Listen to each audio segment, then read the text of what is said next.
nagkakilala sina Milton Henry Sawyer Jr. at Angel Kissinger noong 2011 sa paaralan ng kanilang mga anak sa Elizabeth City, North Carolina. Pareho silang dumaan sa mahirap na buhay bilang single parents matapos ang kanilang divorce. Si Milton ay 48 years old noon at isang mapagmahal na ama sa kanyang tatlong maliliit na anak. Ang anak niyang babae ay sina Maggie at Kylie at ang kanyang anak na lalaki naman ay si Caleb. Si Angel naman ay 38 years old at kasalukuyang humihiwalay sa kanyang asawa. Meron siyang 4 na anak.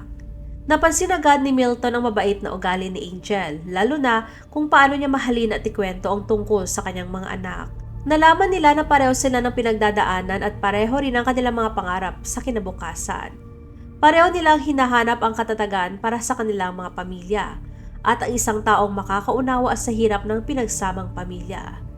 Madalas nilang pinag-uusapan ang pangailangan ng kanilang mga anak, mga gawain sa paaralan at ang hirap na pagsabayin ng trabaho at pagiging magulang. Habang lumilipas ang panahon, mas madalas sila nakikita sa mga school events at mga pagtitipon sa komunidad. Unti-unting inaabangan ni Milton ang bawat pagkikita nila at napansin niya na tunay na may malasakit si Angel sa kapakanan ng kanyang mga anak. Madalas siyang magtanong tungkol sa interes ng mga ito at naalala niya maliliit na detalye mula sa kanilang mga nakaraang usapan. Labis itong nakaantig kay Milton. Naging malinaw rin kay Milton ang pag-aalala ni Angel tungkol sa kanyang problema sa asawa. Nakinig si Milton at nagbigay ng suporta habang dumaraan si Angel sa mahirap na proseso ng divorce. Isa sa mga labis na nagustuhan ni Milton kay Angel ay ang tila pagpapahalaga nito sa pamilya. Lumaki si Milton na tinuturuan ng kanyang ama tungkol sa negosyo ng collectibles. Nagustuhan niya na pareho sila ni Angel ng pinahahalagahan at nang mukhang handa itong bumuo ng isang matatag at mapagmahal na tahanan para sa lahat ng kanilang mga anak. Sa paningin ng iba, sina Milton at Angel ay parang magkasintahang nagbibigay lakas sa isa't isa sa gitna ng hirap ng buhay. Sila ay single parents na nagkatagpo ng pag-ibig sa panahong kailangan nila ito. Hindi nagtagal, naisip ni Milton na mag-propose kay Angel. Ngunit may ilang malalapit kay Milton na nag-aalala dahil masyadong mabilis ang takbo ng kanilang relasyon. Ang kanyang half-brother na si David Carpenter ay labis na nagpoprotekta kay Milton. At palagi siya nag-aalala sa kalagayan at kaligayahan ni Milton. Kahit gusto ni David na maging masaya ang kanyang kapatid, hindi niya maiwasang makaramdam ng kaba sa ideya na muli magpapakasal si Milton sa isang taong sandali pa lamang nitong nakikilala. Na maging engaged na sina Milton at Angel, sinuportahan sila ng kanilang mga mahal sa buhay. Ngunit may halong pag-iingat dahil sa bilis ng takbo ng kanilang relasyon. Tuwang-tuwa si Milton sa kanyang naging desisyon at kitang-kita ang kanyang pananabik na bumuo ng bagong buhay kasama si Angel at ang kanilang pinagsamang pamilya na may 7 anak. Si Angel ay kasing saya rin ni Milton. Ngunit may ilang kamag-anak ang nakapansin na parang lalo siyang interesado sa matagumpay na negosyo ni Milton na tinatawag na The Treasure Hunter, isang shop ng mga antiques. Malinaw sa lahat na lubos na nahulog ang loob ni Milton kay Angel at naniniwala siyang natagpuan na nila ang isa't isa bilang perpektong kapareha. Hindi maitago ni Milton ang kanyang kasabikan sa kanilang kinabukasan. Palagi niyang ikinukwento ang kanilang mga plano at kung gaano kasaya ang pagsasama ng kanilang mga pamilya. Si Angel naman ay ganon din. Madalas niyang pinag-uusapan kung paano pa nila mapapabuti at mapapalago ang The Treasure Hunter. Matapos silang ma-engage, sinimula ni na Milton at Angel ang mga plano para sa kanilang kasal na ginanap noong 2012. Sa kabila ng mga alalahanin ng ilang pamilya tungkol sa mabilis na pangyayari, nanatili silang determinado na bumuo ng kanilang buhay mag-asawa sa Elizabeth City. Si Milton ay nagtatrabaho bilang may-ari at tagapamahala ng The Shop na The Treasure Hunter na matatagpuan sa North Road Street. Ang negosyong ito ay bunga ng kanyang panghabang buhay na hilig sa pangongolekta ng mga bagay na minana niya mula sa kanyang ama. Labis na ipinagmamalaki ni Milton ang kanyang trabaho at ang magandang reputasyon na kanyang nabuo sa komunidad. Malaki rin ang naging ambag ni Angel sa tagumpay ng negosyo. Masipag siyang tumulong at madalas gumugugol ng mahabang oras sa pag-aayos at paglalagay ng mga items sa shop upang maging mas kaaya-aya ito sa mga mamimili. Bukod sa pagtatrabaho niya sa antique shop, si Angel ang namamahala sa pang-araw-araw na gawain sa negosyo at sa pagkikitungo sa mga customers. Pinahahalaga ni Milton ang galing ni Angel sa pag-aayos at ang mga bagong ideyang dala nito sa The Treasure Hunter. Linggo-linggo, sinisigurado ni Milton na may oras siya para sa kanyang mga tunay na anak at sa kanyang mas malaking pamilya. Madalas niyang dalawin ang kanyang mga kapatid at dumalo sa mga pagtitipon ng pamilya kapag may pagkakataon. Masaya si Milton sa mga ganitong sandali dahil napapanatili niya ang ugnayan sa kanyang mga mahal sa buhay at napaparamdam niya sa kanyang mga anak na ligtas at mahalaga sila bilang bahagi ng pamilya. Noong 2012, ipinagdiwang ni Milton at Angel ang kanilang pag-iibigan sa isang seremonya ng kasal sa Elizabeth City, North Carolina. Ang kanilang espesyal na araw ay puno ng saya at pag-asa para sa kanilang kinabukasan. Ang kasal ay hindi lamang pagsasama ng dalawang tao, kundi ang pagsasanib ng dalawang pamilya na magsasama na ngayon sa isang tahanan.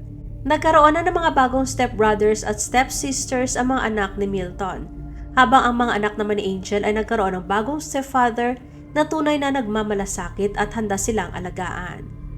Pagkaraan ng kasal ni Milton at Angel, sa panlabas na anyo ay tila maayos at masaya ang kanilang relasyon. Magkasama silang nagtatrabaho sa The Treasure Hunter at ang kanilang pinagsamang pamilya ay maayos na umaangkop sa kanilang bagong pamumuhay. Kilala si Milton sa komunidad bilang isang mabait at masipag na negosyante, na patas makitungo sa kanyang mga customer at may magandang relasyon sa mga tao sa buong Elizabeth City. Ngunit habang lumilipas ang panahon, nagsimulang lumitaw ang maliliit na pagbabago sa kanilang pagsasama. Napansin ng ilang kapamilya na tila may mga tiyak na inaasahan si Angel kung paano siya dapat tratuhin ni Milton at kung anong uri ng pamumuhay ang kanyang gusto.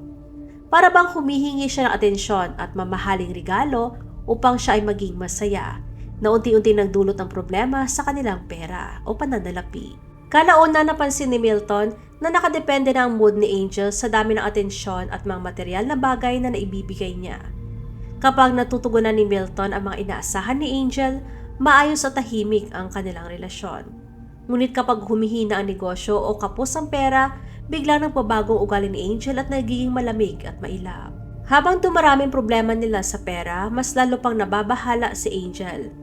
Hindi na siya masaya sa kanilang pamumuhay at nagsimula siyang magbigay ng mga komento ng pakiramdam niya ay parang naiipit o nakakulong siya sa kanilang pagsasama. Sinimulan din niyang sabihin na masyado raw kontrolado ni Milton ang kanyang kilos. Ngunit para sa mga kapamilyang kilalang-kilala si Milton, nakapagtataka ang ganitong paratang dahil kilala siya bilang isang kalmado at hindi istriktong tao. Habang tumatagal ang kanilang pagsasama, mas lalong nalilito si Milton sa pagbabago ng ugali ng kanyang asawa. Nanatili siyang mapagmahal at maunawain, ngunit napansin ng mga malalapit sa kanya na tila na-stress na siya sa patuloy na pagrereklamo ni Angel. Nasa mahirap siyang sitwasyon at gusto niyang mapasaya ang kanyang asawa, ngunit kailangan din niya maging responsable sa pera para sa kanilang malaking pamilya. Sa panahong ito, lalo pang lumayo ang loob ni Angel. Madalas na siyang hindi sumasali sa mga gawain ng pamilya na malaking kaibahan sa dating kasabikan niya sa kanilang relasyon.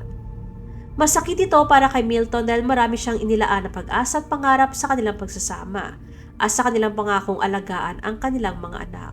Napansin din ni Milton na tila binabaliwala na ni Angel ang lahat ng kanyang pagsisikap na pasayahin siya.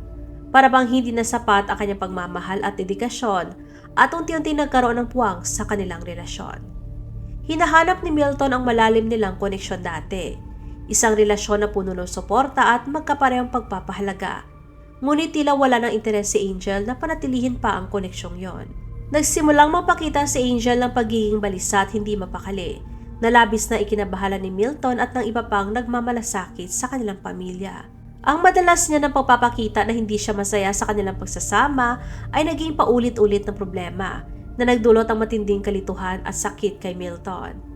Ang labis na ikinasama ng loob ni Milton ay ang tila paglayo ni Angel sa kanilang mga pinagsamang responsibilidad at mga pangako sa isa't isa. Hirap na si Milton na unawain kung ano ang nagbago sa kanilang relasyon. Sa kabila ng patuloy niyang pagsisikap na maging mapagmahal at maunawain, lalo lamang naging malamig at malungkot si Angel. Sa halip na maghanap ng tulong tulad ng counseling o magtulungan upang ayusin ang kanilang mga problema, tila naghahanap si Angel ng ibang paraan. Nang maaksidente sa sasakyan si Angel at mga ilangan ng physical therapy, doon niya nakilala si Isaac Dustin Milcher, isang physical therapist na may asawa. Si Isaac ay 38 years old at may maayos at matagumpay na clinic sa Elizabeth City. Kilala siya bilang professional, maayos makitungo at dedikado sa pagtulong sa kanyang mga pasyente na gumaling mula sa kanilang mga pinsala. May sarili ring pamilya si Isaac, kaya ang sumunod na mangyayari sa pagitan nila ni Angel ay lubhang ikinagulat ng mga taong nakakakilala sa kanya. Nagsimulang regular na magpatingin si Angel kay Isaac para sa kanyang mga pinsala. Ang nagsimula bilang isang professional relationship sa therapy ay unti-unti naging mas personal at mas mapanganib. Sa mga unang sessions nila, napansin ni Isaac ang ganda ni Angel at ang pagiging mahina nito habang ikinukwento kanyang sakit at paghilom. Si Angel naman ay naakit sa pagiging maalaga ni Isaac at sa paraan ng kanyang taus-pusong pag-aalala sa kalagayan niya. Habang lumilipas ang mga linggo, lumampas na sa usapang therapy ang kanilang mga pag-uusap. Nagsimulang dumating ng mas maaga si Angel sa kanyang mga appointments at manatili sa pagtatapos ng session para makipag-usap kay Isaac tungkol sa kanyang buhay at sa mga pinagdadaanan. Napansin ni Isaac na mas inaabangan na niya ang pagdating ni Angel kumpara sa iba niyang pasyente. Sinimulan niyang ayusin ang schedule ng mga appointment ni Angel sa mga oras na mas kaunti ang tao at mas tahimik ang paligid. Unti-unting nabura ang dapat sanay malinaw na hangganan sa pagitan ng therapist at pasyente, lalo na nang magsimula magbahagi si Angel ng mas personal na detalye tungkol sa kanyang buhay may asawa at sa kanyang pagiging hindi masaya. Naging emosyonal ang sangkot si Isaac sa sitwasyon ni Angel, higit sa dapat niyang papel bilang isang professional. Hindi na lamang niya tinitingnan si Angel bilang pasyente, kundi bilang isang babaeng nangangailangan ng kanyang pag-aruga at proteksyon. Napansin din ito ni Angel at sinadya niyang palalimin ang atensyong ibinibigay ni Isaac. Mas pinaghandaan niya ang kanyang itsura sa tuwing may appointment at humahanap siya ng mga dahilan para magkaroon ng pisikal na kontak na lampas sa kinakailangan sa therapy. Lalo naging halata ang atraksyon sa pagitan nila kahit hindi pa nila ito inaamin. Sa bawat session, mas nagbubukas si Angel kay Isaac tungkol sa kanyang buhay. Ikinuwento niya kung gaano siya kapagod at kung gaano siya nadidismaya sa mga kakulangan na nakikita niya kay Milton. Ipinanta ni Angel si Milton bilang isang kontrolado at selosong mister na umano'y hindi siya binibigyan ng kalayaang hinahanap niya. Ngunit para sa mga taong tunay na nakakakilala kay Milton, hindi tugma ang mga paglalarawang ito sa kanyang totoong ugali. Nagsimulang makita ni Isaac si Angel bilang isang biktima na nakulong sa isang hindi masayang pagsasama. At nagising ang kanyang pagnanais na protektahan ito, na siyang nakaapekto sa kanyang professional na paghusga. Ginamit ni Angel ang sitwasyong ito para ipakita ang sarili bilang isang taong desperadong nangangailangan ng tulong at pagliligtas. Madalas dumating si Angel sa mga appointments na mukhang malungkot o stress at sinasabi na lalo raw naging mahirap at demanding si Milton. Unti-unting lumala ang emotional manipulation ng simula ni Angel na sabihin na dahil sa pagiging seloso ni Milton, hindi raw siya pwedeng magkaroon ng mga kaibigang lalaki o tumanggap ng tulong mula sa ibang lalaki. Sinabi rin niya na naghihinala na si Milton sa kanilang therapy at pinagbantaan siyang patitigilin sa pagpapatingin kay Isaac kapag may napansin itong hindi tama sa kanilang dalawa. Dahil sa mga kwentong ito, nagsimula magtanim ng galit si Isaac kay Milton at nakita niyang asawa ni Angel bilang hadlang sa kanyang kaligayahan. Mas lalong pang pinalala ni Angel ang galit na ito sa pamamagitan ng paglalarawan kay Milton bilang isang taong mas inuuna ang negosyo at reputasyon kaysa sa kanyang mga pangangailangan. Sinabi rin niya na emosyonal daw siyang minamanipula ni Milton at ginagamit ang kanilang kalagayang pinansyal upang kontrolin ang kanyang mga desisyon at kalayaan. Habang tuluyang lumalampas na sa professional na hangganan ang kanilang relasyon, naniniwala si Isaac na siya lamang ang tunay na nakakaunawa at nagpapahalaga kay Angel. Napaniwala siya ni Angel na espesyal ang kanilang ugnayan at sulit ang anumang panganib na kaakibat nito. Tiniyak ni Angel kay Isaac na totoo ang kanyang nararamdaman para sa kanya at na hindi pa raw niya naranasan ang ganitong uri ng pag-unawa at pag-aalaga mula sa iba. Ang lumalalim na pagkahumaling ni Isaac kay Angel ay nagsimulang makaapekto sa iba pang bahagi ng kanyang buhay, kabilang ang kanyang asawa at ang kanyang relasyon sa iba pang mga pasyente. Madalas nang nawawala sa focus si Isaac sa ibang mga appointments dahil palagi niyang iniisip si Angel at kung ano sasabihin niya sa susunod nilang session. Napansin ng kanyang asawa ang pagbabago sa kanyang kilos, kahit wala itong kaalam-alam sa relasyong unti-unting nabubuo. Ang pagbabago ng kanilang ugnayan mula sa pagiging professional tungo sa personal ay isang malinaw na paglabag sa ethics ni Isaac bilang isang healthcare provider at isang pag-abuso sa tiwalang ibinigay ni Milton sa paggamot ng kanyang asawa. Ang dapat sana'y proseso ng pagpapagaling ni Angel ay naging pundasyon ng isang relasyon na kalaunan ay magdudulot ng matinding kapahamakan sa lahat ng sangkot. Sa kabila ng lumalalang problema sa kanilang pagsasama, nanatiling tapat si Milton sa kanyang pamilya at determinadong siyang ayusin ang kanilang relasyon. Malinaw ang kanyang dedikasyon kay Angel at sa kanilang pinagsamang pamilya. Patuloy niyang sinusuportahan si Angel sa kabila ng lahat dahil naniniwala siya na sulit na iligtas ang kanilang kasal kahit gaano ito kahirap. Sa panahong ilang taon na silang kasal, nanatiling punong-puno ng tensyon ang kanilang relasyon. Isa sa mga seryosong alalahanin ng pamilya ni Milton ay ang lalong pagiging malihim ni Angel at ang mas malalim niyang ugnayan sa kanyang physical therapist na si Isaac. Malinaw na lumampas na sa professional na hangganan ang relasyon ni Angel at Isaac. Nararamdaman ni Milton ang paglayo ni Angel at alam niyang may kailangan magbago sa kanilang pagsasama.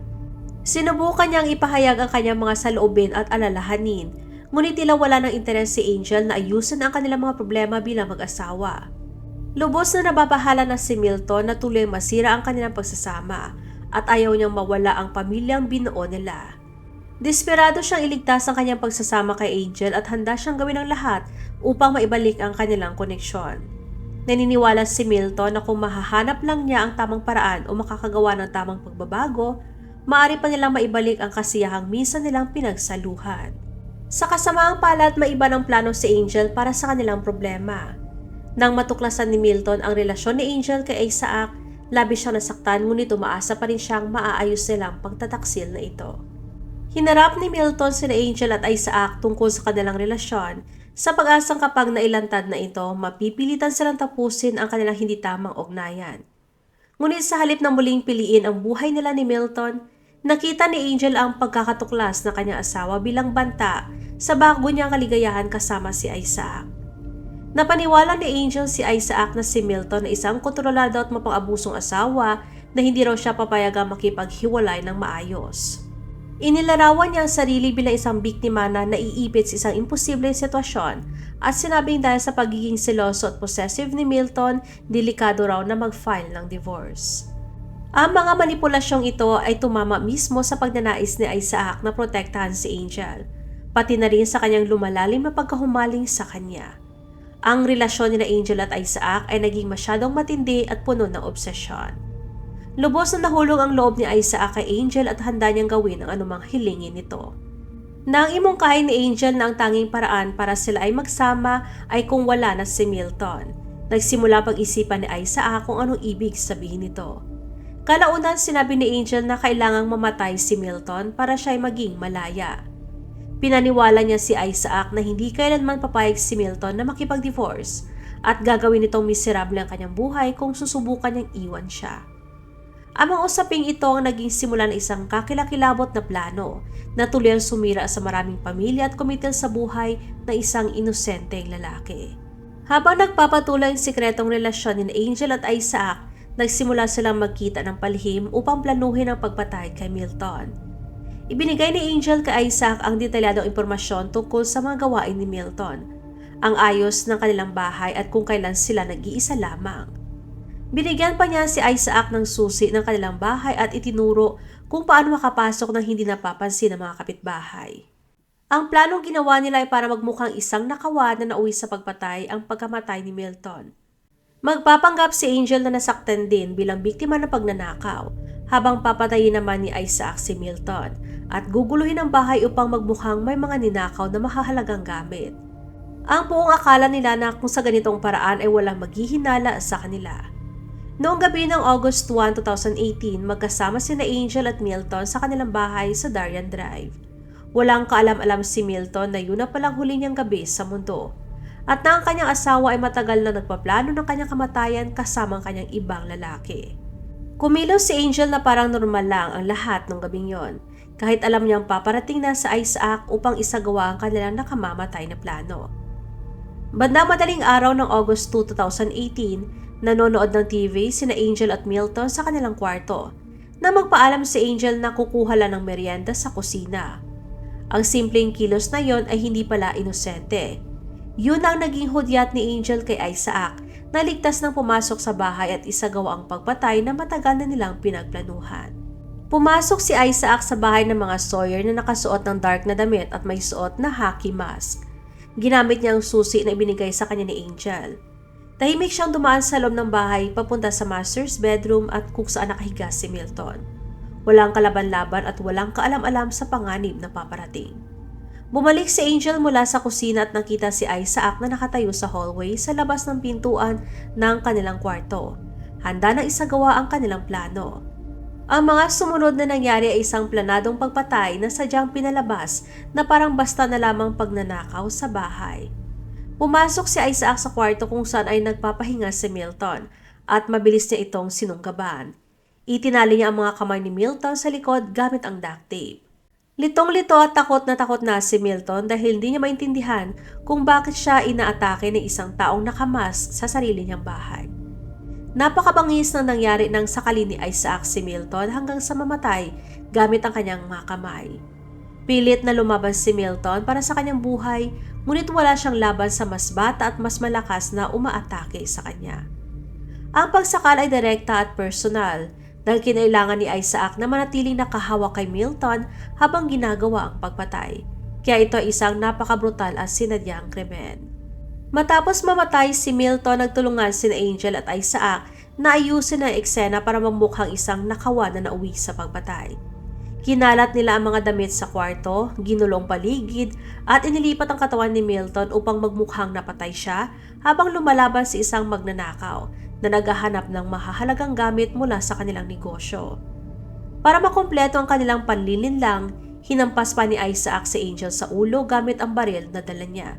Ngunit hindi ito sapat para magmukhang seryosong sugat. Kaya si Angel mismo ang gumawa ng paraan. Sinadya niyang ihampas ang kanyang ulo sa isang side table upang magkaroon ng mas totoong sugat na susuporta sa kanyang kwento na siya rin ay inatake. Lumabas si Isaac sa bahay sa likurang pinto. Maingat niyang itinapon ang kanyang mga damit at ang sandata sa iba't ibang lugar ng Elizabeth City upang hindi siya mahuli. Naghintay si Angel ng tamang oras bago siya lumabas ng bahay na duguan at hysterical upang humingi ng tulong sa mga kapitbahay at i-report ang umano'y pagnanakaw. Bandang 12:30 ng hating gabi noong August 2, 2018, kumatok si Angel sa bahay ng kanyang kapitbahay. Puno ng dugo at sinabing may pumasok sa kanilang bahay at pinatay ang kanyang mister. Agad na tumawag na 911 ang kapitbahay habang si Angel ay mukhang takot at traumatized sa sinasabi niyang nangyari. Nang dumating ang Elizabeth City Police Department, nakita nila si Angel na may mga sugat sa ulo at may duct tape sa kanyang mga kamay na tila sumusuporta sa kanyang kwento na siya rin ay biktima ng nangyaring krimen. Sa loob ng bahay natagpuan ng mga pulis ang isang nakakatakot na eksena sa master's bedroom at banyo kung saan ay nakita ang katawan ni Milton. Napakabigat ng tagpo, may malinaw na palatandaan ng marahas na pakikipaglaban. Nakadapa si Milton sa sahig ng banyo at ang kanyang mga kamay ay nakagapos sa likod. Wala ng buhay nang matagpuan si Milton at malinaw na marahas ang naging sanhi ng kanyang pagkamatay. Kahit para sa mga bihasang pulis, lubhang nakakabahala ang tanawin habang inimbestigahan nila ang mukhang isang pagnanakaw na nauwi sa trahedya. Dumating ang mga investigador ng crime scene upang simulan ang maingat na pagkuha ng mga ebidensya sa bahay ng mga Sawyer. Maingat nilang kinuna ng litrato ang lugar at kinuha ang lahat ng physical evidence na maaring may kaugnayan sa krimen. Napansin ng mga investigador na halatang ginalaw at ginulo ang kwarto at may ilang mahalagang gamit na tila nawawala sa bahay. Habang nagpapatuloy ang kanilang pagsusuri, natuklasan nila nang pumasok sa bahay ay dumaan sa likurang pintuan gamit ang isang susi na naiwan sa isang mesa malapit doon. Nagtaka ang mga investigador sa detaling ito dahil bihira para sa may-ari ng bahay na basta na lamang mag-iwan ng susi sa madaling makita, lalo na sa mga taong may negosyong ginto at mga antigong gamit. Samantala, kinailangan ng mga pulis na gawin ang mahirap na trabaho na ipaalam sa pamilya ni Milton ang kanilang minamahal na kapatid at ama ay pinatay. Labis na nagulantang at nalungkot ang mga kapatid at anak ni Milton. Hindi nila maintindihan kung paano may taong kayang sakta ng isang mabait at mapagbigay na tao tulad niya. Sa simula, sinoportahan ng pamilya si Angel dahil naniniwala silang biktima rin siya ng kakilakilabot na krimen. Sa ospital kung saan ay ginagamot si Angel dahil sa kanyang mga sugat, isinagawa ng mga pulis ang unang panayam sa kanya tungkol sa mga nangyari noong madaling araw na yon. Nagbigay si Angel ng detalyadong kwento tungkol sa isang lalaki na nakamask na pumasok sa kanilang bahay, humingi ng pera at inatake sila ni Milton nang hindi nila maibigay ang gusto nito. Sinabi ni Angel sa mga investigador na tila alam ng mga salarin ang tungkol sa kanilang negosyo ng mga antiques at binanggit pa ang The Treasure Hunter na nagpapahiwatig na hindi raw basta random ang pag-atake. Inilarawan niya ang umaatake bilang may suot na mask at may dalang baril. Ayon sa kanya, nagmura ito at nagbanta sa kanilang dalawa habang humihingi ng pera. Ngunit habang masusing sinusuri ng mga investigador ang kanyang kwento, nagsimulang lumitaw ang mga hindi tugmang detalye. Ang posisyon ng katawan ni Milton, ang uri ng kanyang mga sugat at ilang aspeto ng sinasabing pagnanakaw ay hindi akma sa mga karaniwang kaso ng home invasion na nararanasan ng mga pulis noon. Ang resulta ng autopsy at toxicology report ni Milton ay nagbigay ng mahalagang impormasyon na sumalungat sa kwento ni Angel. Ayon sa medical examiner, namatay si Milton dahil sa pagsakal gamit ang kamay. Hindi ito tugma sa sinasabing magulong pakikipaglaban sa isang armadong magnanakaw na nais lang magnakaw at mabilis na tumakas. Habang nagpapatuloy ang investigasyon, mas pinagtuunan ng pansin ng mga pulis ang personal na relasyon ni Angel. Doon nila nalaman ang mga balita tungkol sa kanyang relasyon kay Isaac, ang kanyang physical therapist. Nang kausapin ng mga investigador si Isaac, una niyang itinanggi na may romantic relationship siya kay Angel at sinabi niyang may alibay siya nung oras ng pagpatay. Ngunit unti-unting bumagsak ang kanyang kwento sa masusing pagtatanong. Sinabi ni Isaac na nasira raw ang kanyang cellphone dahil natapunan ito ng tubig at umano'y nasa Walmart siya para bumili ng kape nung oras na pinatay si Milton. Nang suriin ng mga investigador ang alibay ni Isaac, may nakita sila mga hindi tugmang detalye na nagdulot ng matinding pagdududa sa kanyang sinasabi. Nagkaroon ng malaking pagbabago sa investigasyon nang biglang umalis si Isaac ng North Carolina at pumunta sa Oregon upang dalawin ang kanyang ina. Sa una, maaring magmukha itong pagtakas sa investigasyon, ngunit sa totoo lang ay nakatulong pa ito sa mga pulis. Habang nasa Oregon, ikinuwento ni Isaac ang mga detalye ng pagpatay sa isang matagal na niyang kaibigan. Nagulat ang kaibigan ni Isaac sa kanyang narinig at agad na nakipag-ugnayan sa mga pulis upang i-report ang kanyang sinabi. Pumayag ang kaibigan na makipagtulungan sa mga otoridad at pumayag pang magsuot ng recording device sa mga susunod nilang pag-uusap ni Isaac upang makakuha ng dagdag na ebidensya tungkol sa plano ng pagpatay. Ang mga naitalang pag-uusap ay nagbigay ng napakahalagang ebidensya sa mga investigador tungkol sa sabuatan ni Angel at Isaac para patayin si Milton. Ikinuwento ni Isaac kung paano siya napaniwala ni Angel na kontrolado at mapang-abuso si Milton at nang ang pagpatay lamang dito ang tanging paraan para sila'y magsama. Naitala rin sa mga recording ang detalyadong paglalarawan ni Isaac tungkol sa mismong pagpatay at ang aktibong papel ni Angel sa pagplano at pag-ayos ng crime scene. Noong August 21, 2018, parehong inaresto si Angel at Isaac at kinasuhan ng first-degree murder kaugnay sa pagpatay kay Milton. Nangyari ang mga pag-aresto makalipas ang halos 3 linggo mula nang maganap ang krimen, matapos ang masusing investigasyon na nagbunyag ng kanilang sabuatan at matibay na ebidensya ng kanilang pagkakasala. Sa mga sumunod na legal process, pumayag si Isaac na makipagtulungan sa mga prosecutors kapalit ng mas mababang kaso. Nagpatotoo si Isaac laban kay Angel sa loob ng ilang oras sa panahon ng mga paglilitis.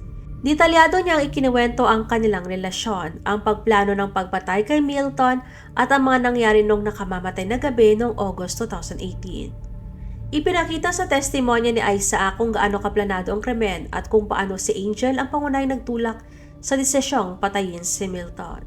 Ikinuwento niya kung paano siya minanipula ni Angel upang mapaniwala ng pagpatay lang ang tanging paraan para sila'y magsama, at kung paano siya binigyan ni Angel ng pagkakataon at paraan upang gawin ang krimen. Noong September 20, 2021, napatunayang guilty si Angel ng first-degree murder at conspiracy to commit murder ng hurado sa Pasquotank County. Hinatulan siya ni Superior Court Judge Waylon Sermons ng habang buhay na pagkakakulong ng walang posibilidad ng parol, na siyang mandatory na parusa para sa first-degree murder sa North Carolina. Si Isaac naman ay umamin na guilty sa second-degree murder at sinentensya ng 20 years hanggang 25 years na pagkakakulong. Dahil sa kanyang pakikipagtulungan sa mga otoridad at sa kanyang testimonya laban kay Angel, nabawasan ang bigat ng kanyang kaso. Inaasahan na maaari siya maging eligible para sa parole patang taong 2042, ngunit kailangan muna niya makapagsilbi ng hindi bababa sa 20 years sa kulungan.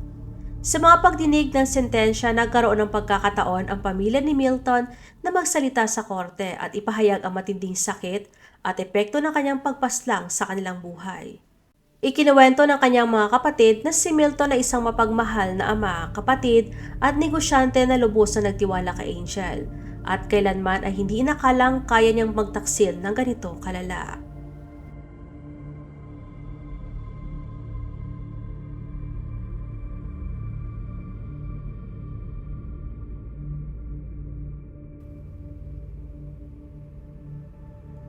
Huwag mag-atubiling ibahagi inyong mga saloobin at komento.